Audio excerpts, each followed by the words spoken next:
जय हिंद साथियों, स्वागत है आप सभी का हमारे YouTube चैनल ज्ञान आरबीएल में। दोस्तों आपको बता दें, हम जो संविधान पढ़ा रहे थे यूपीएसआई लेवल की, देखिए सभी एग्जाम्स के लिए है, ठीक है। और उसकी आज ये 9th नंबर की क्लास होगी, ठीक है। और इसकी प्लेलिस्ट भी हमने बना दी है, जाके प्लेलिस्ट में आप देख सकते हैं, ठीक है। तो आज का हमारा जो टॉपिक होगा संविधान की अनुसूचियाँ, ठीक है। इसकी देखिए अनुसूची देखेंगे, इसके बाद दोस्तों कितने भाग हैं उसके बारे में देख के दोस्तों इसका प्रस्तावना पढ़ के फिर हम भाग 1 से शुरू कर देंगे और वो चीज़ें आपकी समझ में बहुत ही शानदार तरीके से आएंगी। तो साथियों आज हम देखेंगे संविधान की अनुसूचियाँ, ठीक है। अब देखिए जो चीज़ें मैं पढ़ा रहा हूँ ये अपनी ई बुक से ही पढ़ा रहा हूँ। ये साथियों हमारी ई बुक है, इसी से मैं ये क्लासेस ले रहा हूँ। अगर आप चाहते हैं ये ई बुक लेना तो आप हमारे ज्ञान आरबीएल ऐप को डाउनलोड कर लीजिए। इसका लिंक नीचे डिस्क्रिप्शन बॉक्स में दिया हुआ, वहाँ जाकर दोस्तों 50 रुपये में इसको पे करके इसका दोस्तों आप प्रिंट आउट भी निकलवा सकते हैं, ठीक है। डाउनलोड करके बाहर निकलवा सकते हैं, ठीक है। तो अगर दोस्तों कोई जानकारी चाहिए दोस्तों केवल व्हाट्सअप करिएगा, कॉल नहीं, ठीक है दोस्तों। व्हाट्सअप कर सकते हैं, आप जानकारी ले सकते हैं। वैसे दोस्तों इसका लिंक भी नीचे डिस्क्रिप्शन बॉक्स में दे दूँगा, वहाँ जाकर के आप ले सकते हैं। कैसे जाइएगा तो साथियों जैसे आप प्ले स्टोर में जाएंगे वहाँ पे दोस्तों हमारा ज्ञान आरबीएल सर्च करेंगे दोस्तों, इस तरीके से लोगो लगा हुआ मिल जाएगा। वहाँ पे दोस्तों आपको जाना होगा फिर ई बुक्स वाले कॉलम में। जैसे ई बुक्स वाले कॉलम में आप जाते हैं यहाँ पे दोस्तों सारी ई बुक्स मिल जाएंगी। चाहे आप कंप्यूटर चाहिए, हिंदी चाहिए दोस्तों हिंदी मिल जाएगी। देखिए बोलियों की 27 की, ग्रामर 50 रुपीज़ में और साहित्य 50 में। देखिए उत्तर प्रदेश स्पेशल की 50 रुपीज़ की है। स्टैटिक जी के दोस्तों यूपी पुलिस के लिए जो मोस्ट इंपॉर्टेंट थी, जिससे सारे टॉपिक्स आपके फंसे थे, 99 रुपीज़ की है। देखिए इतिहास की है 50 रुपीज़ में, भूगोल है दोस्तों, और ये पॉलिटी की है 50 रुपये में, ठीक है। इनका लिंक भी नीचे डिस्क्रिप्शन बॉक्स में दिया हुआ, जा करके देख सकते हैं। चलिए शुरू करते हैं। तो चलिए साथियों देखते हैं आज हम संविधान की अनुसूचियाँ, ठीक है। यहाँ से बहुत सारे क्वेश्चन पूछे गए और पूछे भी जाएंगे, ठीक। थोड़ा डिटेल में भी पढ़ते हुए हम चलेंगे, ठीक है। चलिए आपको पता है जब हमारा संविधान लागू हुआ था, यानी संविधान जब बन के तैयार होता उस समय केवल और केवल दोस्तों 8 ही अनुसूचियाँ थी। उसके बाद मेरे दोस्तों 4 और जोड़ी गई। कब जोड़ी गई, कैसे जोड़ी गई, क्या क्या जोड़ी गई, तो उन पर भी हम आगे चर्चा करते रहेंगे, ठीक है। आपसे पूछेगा दोस्तों वर्तमान में कितनी अनुसूचियां हैं तो आप 12 बताइएगा। अगर पूछे मूल संविधान में कितनी अनुसूचियां थी, 8 थी, यानी बाद में कितनी जुड़ी, 4 जोड़ दी गई, ठीक है। चलिए अब दोस्तों हम 12 अनुसूचियों में देखेंगे किस अनुसूची में क्या है, और जिसके बारे में हमें लगेगा कि डिटेल में आपको पढ़ना चाहिए उसको डिटेल में भी हम पढ़ाएंगे, ठीक है। चलिए तो पहली अनुसूची देखते हैं। पहली अनुसूची क्या है मेरे साथियों, तो प्रथम अनुसूची में क्या है, राज्य एवं संघ शासित क्षेत्र। यानी इसमें दोस्तों भारत के कितने राज्य हैं, ठीक है, और कितने संघ शासित प्रदेश हैं या केंद्र शासित प्रदेश दोस्तों। तो यानी आपके 28 राज्य व 8 केंद्र शासित प्रदेश किसमें हैं, आपके अनुसूची 1 में। यानी आपसे पूछेगा कोई नया राज्य बनेगा तो दोस्तों किसमें किन अनुसूचियों में क्या संशोधन करना पड़ेगा। तो साथियों पता है नया राज्य बनेगा तो पहली अनुसूची में दोस्तों नाम उसका पड़ेगा पहली में, और चौथी में दोस्तों राज्यों में सीटों बंटवारा है तो पहली और चौथी में अमूमन होगा ही होगा, ठीक है। तो आपसे पूछा सकता है दोस्तों जो राज्य हमारे वो किस अनुसूची में दर्ज हैं, तो साथियों प्रथम अनुसूची में। यानी कि पहली अनुसूची में आपके टोटल 28 राज्य और 8 केंद्र शासित प्रदेशों की सूची मिलेगी, ठीक है, याद रखिएगा। आपको बता दें मेरे दोस्तों कि जो 100वां हमारा संविधान संशोधन हुआ था, आपको पता होगा किससे संबंधित है 100वां संविधान संशोधन। आगे हम जब संविधान संशोधन पढ़ेंगे उसमें हम पूरी संविधान संशोधन पढ़ेंगे, यहाँ पे हम थोड़ा सा आपको एक तरफ से आकर्षित कर रहे हैं, ठीक है।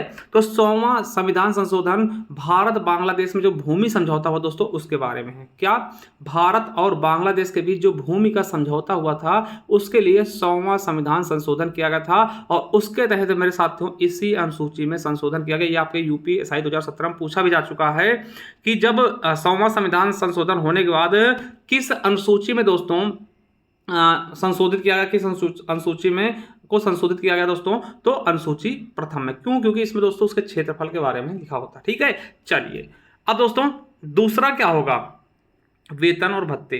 अनुसूची दूसरे में क्या है, वेतन और भत्ते। क्या, वेतन और भत्ते, ठीक है। अब देखिए यहां से कैसे क्वेश्चन बनते हैं आपसे अब देखिए ये नॉर्मल हो गया कि वेतन भत्ते किसमें। देखिए ये तो कई बार क्वेश्चन पूछा गया, यूपीएसआई 2021 से पूछा गया, मगर दोस्तों आपसे कुछ ऑप्शन देगा, पूछेगा कि साथियों किनके वेतन और भत्तों के बारे में बताया गया है इसमें, ठीक है। ये चीजें आपसे पूछता है तो इनको भी आपको याद रखना मेरे दोस्तों, ठीक है। किसके किसके वेतन और भत्ते के बारे में बताया गया दोस्तों, आपको याद रखना कि दूसरी अनुसूची में किस किस के बारे में बताया गया है दोस्तों, राष्ट्रपति के, राज्यपाल के, लोकसभा अध्यक्ष व उपाध्यक्ष के, वेतन भत्ते, राज्यसभा के सभापति उपसभापति हो गए, राज्य विधानसभाओं के अध्यक्ष और उपाध्यक्ष हो गए, राज्य विधान परिषदों के सभापति व उपसभापति हो गए, इसके अलावा सर्वोच्च न्यायालय के न्यायाधीश हो गए, और दोस्तों भारत के नियंत्रक एवं महालेखा परीक्षक जिसको हम कैग बोलते हैं, ठीक, इनके भी वेतन और भत्तों के बारे में दोस्तों दूसरी अनुसूची में लिखा गया है। अब तीसरी अनुसूची में क्या है, शपथ और प्रतिज्ञान, यानी शपथ कौन दिलाएगा, कैसे होगा, इनके बारे में दोस्तों, इनके बारे में तीसरी अनुसूची में दिया गया। और यहां से देखिए क्वेश्चन आपको यूपीएसआई 2017 में पूछा गया, ठीक है, और दोस्तों यूपीपीसीएस 2022 में, यूपीपीसीएस 2023 में भी पूछा गया कि शपथ और प्रतिज्ञान किस अनुसूची में है, तीसरी अनुसूची में। देखिए यहाँ किस किस के शपथ के बारे में बताया गया है। तो पहली चीज संघ के जो मंत्री हैं, ठीक है, संसद के लिए निर्वाचित हेतु अभ्यर्थी, जो निर्वाचित हेतु अभ्यर्थी दोस्तों संसद के लिए, ठीक है, राज्यसभा, ठीक है, और आपके लोकसभा, ठीक है, उनके लिए निर्वाचित होने वाले। फिर दोस्तों संसद के सदस्य जितने भी हैं, सर्वोच्च व उच्च न्यायालयों के न्यायाधीशों की शपथ, ठीक है, और कैग यानी कि नियंत्रक एवं महालेखा परीक्षक की, राज्य मंत्रियों की, और राज्य मंडल, ठीक है, राज्य विधान मंडल के सदस्यों के भी शपथ के बारे में यहाँ वर्णन है। देखिए आपसे क्या पूछेगा कि तीसरी अनुसूची में किनके शपथ का वर्णन नहीं है, तो दोस्तों किनके, अब यहाँ पे आपको नोट करके बहुत इंपॉर्टेंट याद रखना है कि भैया राष्ट्रपति के शपथ जो है तीसरी अनुसूची में नहीं दिया गया है, उल्लेख नहीं है। क्यों? क्योंकि इसका अलग से अनुच्छेद है, अनुच्छेद 60 में यूपीएसआई में पूछा गया है। उपराष्ट्रपति का भी नहीं है, क्यों नहीं है? क्योंकि अनुच्छेद 59 में दोस्तों उपराष्ट्रपति शपथ के बारे में बताया गया है, ठीक है, और राज्यपाल दोस्तों 159 में, ठीक है। ये चीजें आपको याद रखना है बहुत ही शानदार तरीके से। साथियों ये जो 59 है ना, 59 नहीं 69 कर लीजिएगा, ये थोड़ा सा त्रुटि है, तो दोस्तों किसमें है, 69 में, ठीक है। तो उपराष्ट्रपति का जो अनुच्छेद है शपथ का वो 69 है, ठीक है। वही राज्यपाल की बात करें तो 159 है, ठीक है। तो ये चीज़ें याद रखेंगे दोस्तों, ठीक है। यानी राष्ट्रपति का शपथ किसमें 60 में, और 69 में किसका दोस्तों, 69 में किसका है, उपराष्ट्रपति, और राज्यपाल का 159 में, ठीक है। आपसे पूछेगा किनका नहीं है तीसरी अनुसूची में, ठीक है। तो दोस्तों राष्ट्रपति, उपराष्ट्रपति और राज्यपाल का इसमें नहीं दिया गया है, ठीक है। अब चौथी में दोस्तों क्या है, सीटों का बंटवारा। क्या? राज्यसभा में सीटों का बंटवारा दोस्तों चौथी अनुसूची में है। वेरी वेरी इंपॉर्टेंट दोस्तों, यूपीएसआई और यूपीपीसीएस दोनों में पूछा गया, ठीक है। तो चौथी अनुसूची में क्या है, राज्य व केंद्रों के बीच जो है सीटों का बंटवारा है, ठीक है दोस्तों। तो राज्यों एवं केंद्र शासित प्रदेशों के लिए राज्यसभा के सीटों का बंटवारा दोस्तों किसमें दिया गया, चौथी अनुसूची में, ठीक है। अब दोस्तों पांचवी अनुसूची में क्या है दोस्तों, पांचवी अनुसूची में क्या है, पांचवी अनुसूची में है अनुसूचित और जनजाति क्षेत्रों के प्रशासन तथा नियंत्रण के उपलब्ध में, है ना, उपबंध दोस्तों। ये आपका यूपी पुलिस अभी एग्जाम जो हुआ था आपका यूपी पुलिस का 2024 में, उसमें पूछा गया था, ठीक है। यानी अनुसूचित और जनजाति क्षेत्रों के प्रशासन और नियंत्रण के उपबंध में दोस्तों जो अनुसूचित क्षेत्र हैं उनमें प्रशासन कैसे होगा, उनका नियंत्रण कैसे किया जाएगा, उसके बारे में पांचवी अनुसूची में बताई गई है। अब छठी अनुसूची में दोस्तों 4 राज्यों के बारे में बता दिया गया। यानी कि छठी अनुसूची में क्या है, 4 राज्यों के जनजातीय क्षेत्रों के प्रशासन के बारे में बताया गया। इनमें 4 राज्य कौन है, अमे मित्र, याद रखेंगे ट्रिक से। यहां से क्वेश्चन यूपीएसआई 21 और 17 दोनों पूछे गए। आ से असम, मे से मेघालय, मी से मिजोरम और त्रि से त्रिपुरा। तो अमे मित्र यानी असम, मेघालय, मिजोरम, त्रिपुरा दोस्तों ये क्या है मेरे साथियों, ये आपका छठवीं अनुसूची में शामिल 4 जनजातीय क्षेत्र है, ठीक है। चलिए सातवीं अनुसूची, सातवीं दोस्तों शक्तियों का बंटवारा है, 7 से शक्तियों का बंटवारा। यानी कि दोस्तों कभी भी केंद्र और राज्य सरकारों के बीच लड़ाई ना हो। देखिए घर में लड़ाई होती ना, तो उसी प्रकार से जैसे घर में लड़ाई होती तो है ना, 2 बहनों में होती है, तो मम्मी बोलेंगे झाड़ू तुम लगाना, बर्तन तुम धुलना, और ये खाना बनाएगी ना। तो यानी अब फिर क्या होता, अपना अपना काम करे, आराम से सोए बैठे कुछ भी करे।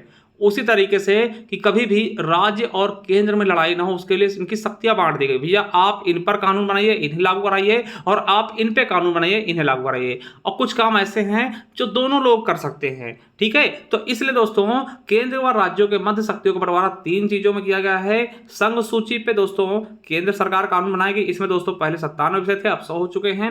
राज्य सूची में दोस्तों राज्य कानून बनाएंगे, इसमें पहले 66 विषय थे, अब 61 है। समर्थित सूची में दोस्तों दोनों लोग मिलकर बनाएंगे, इसमें 47 विषय थे, अब दोस्तों वर्तमान में 52 सब्जेक्ट है, ठीक है। यानी कि राज्य और केंद्र के मध्य शक्तियों का बंटवारा, कौन कौन से विषय हैं उनके बारे में हम आगे पढ़ेंगे, ठीक। अब देखिए 8वीं सूची, 8वीं सूची में दोस्तों क्या है, मान्यता प्राप्त भाषाएं हैं। यानी 22 भाषाएं, कितनी भाषाएं, 22 भाषाएं हैं वर्तमान। देखिए यहाँ से यूपीएसआई 2017 में और UP police 2018, UP PCS, UP है ना पीसीएस 2022-23 दोनों पूछा गया। क्या दोस्तों कि मूल देखिए, जब 8वीं सूची, जब हमारा संविधान बन के तैयार होता उस समय 8वीं सूचियाँ थी और 8वीं सूची में टोटल 14 ही भाषाएं थी, मगर वर्तमान में 22 भाषाएं हैं। तो कौन कौन सी भाषाएं पहले थी, तो आपको बता दें कि असमिया, बांग्ला, गुजराती, कन्नड़, कश्मीरी, कोंकणी, मलयालम, मणिपुरी, मराठी, नेपाली, उड़िया और दोस्तों पंजाबी, संस्कृत और हिंदी। देखिए यूपी पुलिस में पूछा गया है एग्जाम में, ठीक, कश्मीरी इनमें से है कि नहीं ना, यूपीएसआई में भी पूछा गया, तो याद रखेंगे। ठीक है, 14 भाषाएं मूल थी। फिर दोस्तों आपको पता है 8 भाषाएं बाद में जोड़ी गई होंगी ना, तभी 14 और 8 22 होंगी। तो अब देखिए, अब 21वां संविधान संशोधन है ना, क्या किया गया, सिंधी भाषा जोड़ी गई। 21वां क्या, सिंधी जोड़ दी गई ना। 21 रुपए शादी में जाते हैं लिखाते हैं, शादी सिंधी याद रखेंगे। और 21वां संविधान संशोधन द्वारा 1967 में सिंधी जोड़ी गई, या यूपीएसआई में पूछा गया 2021 में। फिर 71वां संविधान संशोधन में 3 भाषाएं, और देखिए अभी 14 थी, एक जुड़ी 15 हो गई। अब दोस्तों 3 फिर जुड़े, 15 3 18 हो जाएंगी।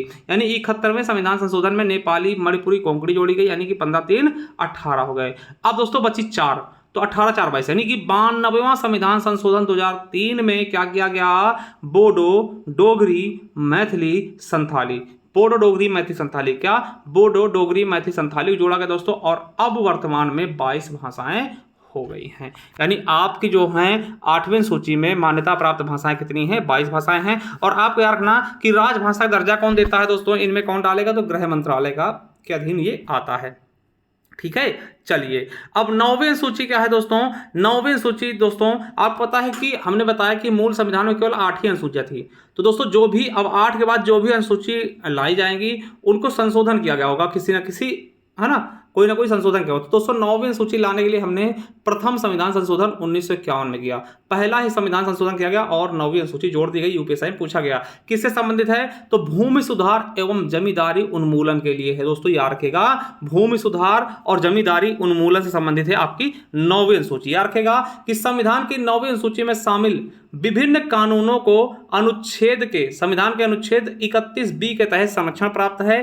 ठीक है, और याद रखना कि अनुसूची जब लागू की गई थी तब इसमें टोटल 13 कानून थे और वर्तमान 284 ये बढ़ते रहते हैं। ठीक है, चलिए अब दोस्तों यानी कि आपका इसमें क्या था, जमींदारी उन्मूलन, मतलब जो जमींदार थे उनसे दोस्तों जमीनें ली गई, गरीब में बांटी गई, मतलब इस तरीके से भूमि सुधार संबंधी चीजें के लिए ये चीजें चलाई गई, 9वीं अनुसूची लाई गई। ठीक है, अब देखिए एक वामन राव मामले 1981 में क्या कहा गया, यह स्पष्ट कर दिया गया कि 24 अप्रैल 1973, याद रखिएगा 24 अप्रैल 1973 यानी केशवानंद भारती मामले के निर्णय की तिथि के बाद 9वीं सूची में शामिल किए जाने वाले अधिनियमों को न्यायिक समीक्षा की जा सकती है। मतलब पहले, इसके पहले वाले जो मामले थे उनमें न्यायिक समीक्षा नहीं होगी, मगर दोस्तों इसके बाद वाले में न्यायिक समीक्षा की जा सकती है दोस्तों, उसका दोस्तों, है ना। तो उसकी न्यायिक समीक्षा क्या होता है दोस्तों कि आप इसको चैलेंज कर सकें और सुप्रीम कोर्ट इसको देखे कि ये कानून सही है या फिर गलत है। ठीक है, अगर सही लगेगा तो वो चलता रहेगा, गलत लगे दोस्तों बदल दिया जाएगा। ठीक है, चलिए अब बात आती है 10वीं सूची। अब देखिए हमने देखा 9वीं सूची किस संशोधन द्वारा जोड़ी गई, प्रथम संशोधन द्वारा। फिर 10वीं सूची जो देखेंगे तो यह 52वें संविधान संशोधन 1985 में जोड़ा गया और इसमें दरबदल कानून, दरबदल विरोधी कानून दोस्तों, यानी कि आप एक पार्टी दूसरी पार्टी, तीसरी पार्टी, चौथी पार्टी से 5वीं पार्टी में जा रहे हैं तो इसमें कौन सा नियम लगेगा, यानी आपकी सदस्यता रद्द की जा सकती है। तो इसके लिए 10वीं सूची दरबदल कानून लाया गया 52वां संविधान संशोधन करके 1985 में। ये किन पर लागू होगा, तो संसद पर, ठीक, संसद के सदस्यों और विधानमंडल के सदस्यों पर लागू होगा। ठीक, इसका उद्देश्य क्या था लाने का, तो साथियों इसका उद्देश्य ये था कि राजनीतिक लाभ और पद के लालच में दल बदल करने वाले नेताओं को अयोग्य करार देना ताकि संसद की स्थिरता बनी रहे। मतलब ऐसा नहीं कि आप एक ही दिन में 10-12 पार्टी बदल रहे हैं, ठीक, आया राम गया राम वाला सिस्टम कर रहे हैं। ठीक है, इसलिए दोस्तों ये चीजें लाई गई। अब दोस्तों आयोग घोषित किए जाने के आधार क्या क्या होंगे, तो दोस्तों कैसे आयोग घोषित किया जाएगा, तो आपको बता दें यदि एक निर्वाचित सदस्य स्वेच्छा से किसी पार्टी की सदस्यता त्याग दे। अगर दोस्तों आप मान लिया कोई सदस्य है वो बीजेपी से दोस्तों खड़ा है, बीजेपी से कैंडिडेट जीता और वो पार्टी सदस्यता त्याग दे, तब दोस्तों वो आयोग घोषित किया जा सकता है। क्यों, क्योंकि देखिए आप बीजेपी को जब जीते हैं फिर आपने बीजेपी को त्याग दिया या फिर सपा को त्याग दिया है जिस पार्टी से थे, तो आप कह रहे हैं हम तो अब निर्दलीय हो गए, अब किसी से मतलब नहीं ना, तो तब आपकी सदस्यता रद्द हो सकती है। ठीक है, दूसरा क्या कारण हो सकता है, यदि कोई निर्दलीय निर्वाचित सदस्य किसी राजनीतिक दल में शामिल है। अब भाई आपको जनता ने निर्दलीय चुना है, आप जाकर के बीजेपी में शामिल हो जाए पैसे देकर या फिर कांग्रेस में, सपा में, तो दोस्तों तब भी आपके ऊपर ये चीजें लागू हो सकती है, आपको अयोग्य घोषित किया जा सकता है। तीसरा है, यदि किसी सदस्य द्वारा सदन में पार्टी के पक्ष में विपक्ष के विपरीत वोट किया जाए, मतलब किसी चीज पे मान लिया वोटिंग हो रही है दोस्तों, आप पार्टी के विरुद्ध वोटिंग कर रहे हैं, तब भी आपको ये चीजें लाई जा सकती हैं। अगला, यदि कोई सदस्य स्वयं को वोटिंग से अलग कर लेता है दोस्तों, अलग रखता है यानी व्हिप का प्रयोग करता है, यानी कि देखिए मान लो दोस्तों बीजेपी ने बुलाया कल एक बहुत अच्छा सा दोस्तों हम लेकर आएंगे संशोधन करने के लिए, संविधान संशोधन करने के लिए। अब दोस्तों क्या हो कि बीजेपी के लोग रहे वहां पर, मगर दोस्तों वोट ही ना करें, जबकि उनको व्हिप जारी कर देगा भैया कल हम सब लोगों को आना है, जरूर आना है। अगर दोस्तों इसका उल्लंघन करते हैं, पार्टी के व्हिप का उल्लंघन करते हैं, तब भी दोस्तों आपकी चीजें छीन जा सकती हैं। और अगला दोस्तों 5वां नंबर क्या है कि 6 महीने की समाप्ति के बाद, 6 महीने की समाप्ति के बाद यदि कोई मनोनीत सदस्य किसी पार्टी में शामिल हो जाता है दोस्तों, यानी 6 महीने समाप्त हो उसके बाद अगर आप तो आप देखिए परिचय जो मनोनीत सदस्य हैं, यानी जिनको राष्ट्रपति द्वारा मनोनीत किया जाता है ना, हमने सुना होगा, ठीक है, अगर वो किसी पार्टी में शामिल हो जाते हैं दोस्तों, तब दोस्तों उनकी भी समाप्ति की जा सकती है, क्योंकि दोस्तों आपको राष्ट्रपति ने चुना है, ठीक है, मनोनीत किया है, आप किसी पार्टी में कैसे शामिल हो सकते हैं ना। चलिए, अब दोस्तों कब अयोग्य नहीं माना जाएगा, तो यदि किसी पार्टी के 1/3 सदस्य दूसरी पार्टी मिल जाए, यानी देखिए इकट्ठे दोस्तों 1/3 सदस्य, यानी कि अगर दोस्तों 3 सदस्य थे तो एक सदस्य मिल जाए, ठीक है, 300 सदस्य थे किसी पार्टी में तो 100 सदस्य इकट्ठे मिल जाएं, तब दोस्तों अयोग्य घोषित नहीं होंगे। इसका मतलब क्या है कि सभी लोग परेशान होंगे, इसलिए गए होंगे, ठीक है। पहले था ये क्या था दोस्तों, ये पहले था, इसे अब बढ़ाया गया, क्या कर देगा दोस्तों 91वां संविधान संशोधन 2003 में क्या किया गया, जो 1/3 सदस्य थे इसको बढ़ाकर 2/3 कर दिया गया, यानी कि 300 सदस्य हैं टोटल, तो उसमें से 200 सदस्य कम से कम दोस्तों पार्टी के इकट्ठे जाने चाहिए दूसरी पार्टी में, तब जाके दोस्तों आपकी ये चीजें आपके ऊपर लागू नहीं होगा, ठीक है। दूसरी चीज क्या है कि लोकसभा अध्यक्ष या उपाध्यक्ष या राज्यसभा का सभापति या उपसभापति आदि निष्पक्ष रहने के लिए अगर पार्टी सदस्यता त्याग देते हैं, मान लें दोस्तों ओम बिरला जी को क्या बनाएगा, अध्यक्ष बनाएगा, अब ये कहें हम बीजेपी सदस्यता त्याग देते हैं दोस्तों, तो बिल्कुल अच्छी बात है, क्योंकि देखिए आप किसी सदस्य के किसी पार्टी के नहीं होंगे तो और अच्छा आप फैसला करेंगे, तो इसलिए दोस्तों उन पर ये लागू नहीं होगा, ठीक है। ये चीजें आपको याद रखना है बहुत ही शानदार तरीके से, क्योंकि दोस्तों ये ऐसे क्वेश्चन आपके एग्जाम में पूछे जाएंगे, किस आधार पर नहीं होगा, किस आधार पर होगा, ठीक है, समझ रहे हैं। अब दोस्तों ये भी है, क्या है कि भैया अब इनको अयोग्य घोषित कौन करेगा, भाई 10वीं अनुसूची के आधार पे दरबदल, आपने मान लिया दरबदल कानून का उल्लंघन किया तो अयोग्य घोषित कौन करेगा कि भैया आपकी सदस्यता खत्म, दोस्तों लोकसभा में लोकसभा अध्यक्ष करेगा, राज्यसभा में राज्यसभा का जो सभापति होगा वो करेगा, विधानसभा में विधानसभा का अध्यक्ष होगा वो करेगा, और विधान परिषद में विधान परिषद का सभापति करेगा, ठीक है। याद रखिएगा कि दरबदल विरोधी कानून की संवैधानिकता को सर्वोच्च न्यायालय की हो तो क्या की होता होलोहन बनाम जचिल्हू के मामले में सही ठहराएगा, तो दोस्तों ये मामला भी पूछा गया दोस्तों, इनको याद रखिएगा, ये वाद बहुत पूछाते हैं यहाँ यूपीएससी में, ठीक है। तो ये वाद दोस्तों दर विरोधी कानून में जो संवैधानिकता है इसको मतलब कि सही ठहराएगी, ये सही है, ये बहुत अच्छा काम किया है ना, ये अच्छा है। चलिए, तो दोस्तों आपने 10वीं देख लिया, अब 11वीं देखते दोस्तों, 11वां संविधान संशोधन देखते हैं दोस्तों। तो 11वां संविधान संशोधन दोस्तों 73वां संविधान संशोधन 1992 में आया, ठीक है। इसमें क्या किया गया, देखिए यूपीएससी और यूपीपीएससी बहुत बार पूछा गया है, ठीक है। इसमें क्या हुआ, पंचायतों की शक्तियां, क्या 11वीं में क्या है, पंचायतों की शक्तियां और प्राधिकार और जिम्मेवारी। आपको पता है दोस्तों कि अनुच्छेद 40 में ग्राम पंचायतों का गठन तो दे दिया गया था, मगर उनको शक्तियां नहीं दी गई कि काम क्या करेंगे भैया, ऐसे तो गठन तो कर दोगे ग्राम पंचायतों, मगर उन पर काम कौन करेगा, कैसे करेगा, किस प्रकार से करेगा, पैसे कौन देगा, तो उन सब के लिए दोस्तों संविधान संशोधन किया गया और दोस्तों इसको दोस्तों शक्तियां प्रदान की गई। तो 11वां संविधान संशोधन किससे संबंधित है, ग्राम पंचायत प्राधिकार और जिम्मेवारी से। आपको बता दें ये लागू कब होता है, तो 22 अप्रैल 1993 में लागू होता है, और अनुच्छेद 40 में भी ग्राम पंचायतों गठन के बारे में दिया गया। ये यूपीएससी में पूछे गए, देखिए क्वेश्चन पूछे गए, टोटल 29 विषय पे काम करते हो। ये क्वेश्चन आपसे बहुत इंपॉर्टेंट पूछाता है कि पंचायतों की शक्तियां दोस्तों कितने विषय कानून बना सकती है, ये ग्राम पंचायत कितने विषय कानून बनाएंगे, तो 29 विषय पर, ठीक है, कितने 29 विषय पर। देखिए जो प्रधान आप गाँव होता है ना, वो टोटल 29 विषयों पर काम कर सकता है, जैसे दोस्तों खरिंजा लगवाना, पानी का उपलब्धकार आना, छोटे मोटे जंगल बनाना, ठीक है, और इस तरीके से 29 टोटल काम है, ठीक है। और बलवंत राय मेहता समिति द्वारा दोस्तों इस पर स्वीकार किया गया था, त्रिस्तरीय समिति पर, जिला, ब्लॉक और ग्राम, ठीक है। सबसे पहले इसकी शुरुआत कहां से की गई, इसका डिटेल में पढ़ेंगे दोस्तों जब हम पढ़ेंगे इसके बारे में ना, अभी एक शॉर्ट में दे रहे हैं। ये भी क्वेश्चन आपके यूपीएससी में पूछा गया 2021 में 2 अक्टूबर 1959 को नागौर राजस्थान से, ठीक है। और उसी के साथ साथ दोस्तों 12वां संविधान संशोधन हुआ उसी समय, ठीक है। 74वां संविधान संशोधन हो गया, यानी 12वीं अनुसूची लाएगी 74वां संविधान संशोधन 1992 में, ठीक, यूपी यूपीएसआई में पूछा गया है। ये दोस्तों आपको पता है ग्राम के लिए गांव के लिए ग्राम पंचायत और नगरों के लिए नगर पालिका की शक्तियां दी गई। और इसको दोस्तों 1 जून 1993 से लागू किया और इसमें टोटल 18 विषय दिए गए।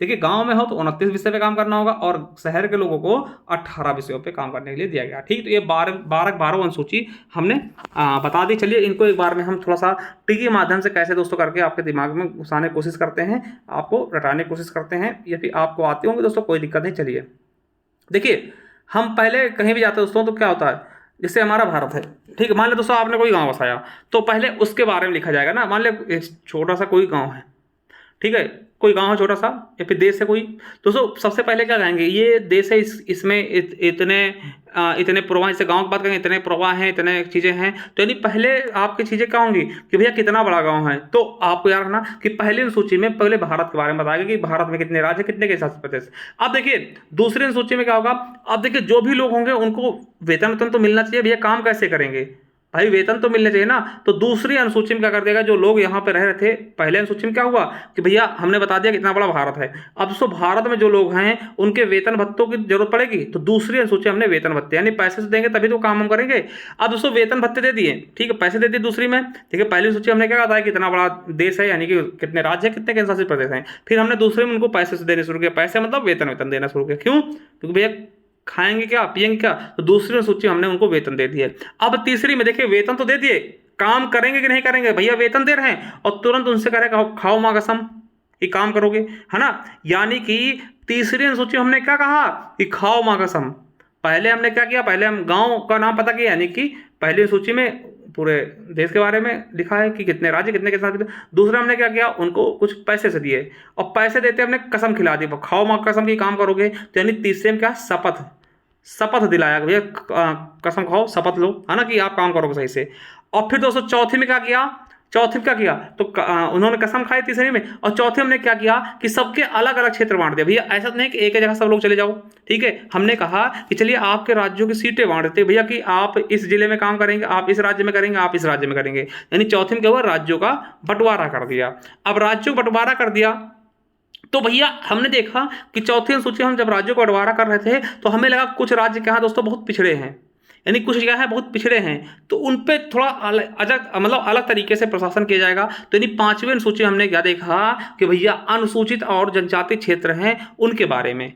और फिर जब हम देख रहे थे कि अनुसूचित और जनजाति क्षेत्र कितने हैं तो हमें छठी अनुसूची में पता चला कि भैया 4 क्षेत्र हैं। कौन कौन से आ रहे हैं हमें मित्र, असम, मेघालय, मिजोरम और त्रिपुरा। ठीक है, अब देखिए सब कुछ देख लिया कितने गांव हैं। अब भैया आपस में आप लोग न लड़ें तो शक्तियों को बंटवारा कर दिया। वैसे दोस्तों 7वीं यहाँ 6वीं तक याद कर लिया, अब 7वीं में आसान है। क्या 7वीं में क्या है, शक्तियों को बंटवारा, 7 से शक्तियों को बंटवारा, शक्तियों को बंटवारा हो गया 7वीं में। फिर 8वीं में दोस्तों अब शक्तियों को बंटवारा हो गया, सभी लोग अपने अपने शक्तियां बढ़ गई, तो आप सबसे प्यार से बोलेंगे, अच्छी भाषा का प्रयोग करेंगे। यानी 8वीं में हम अच्छी भाषा का प्रयोग कर रहे हैं, यानी 8वीं सूची में भाषा के बारे में।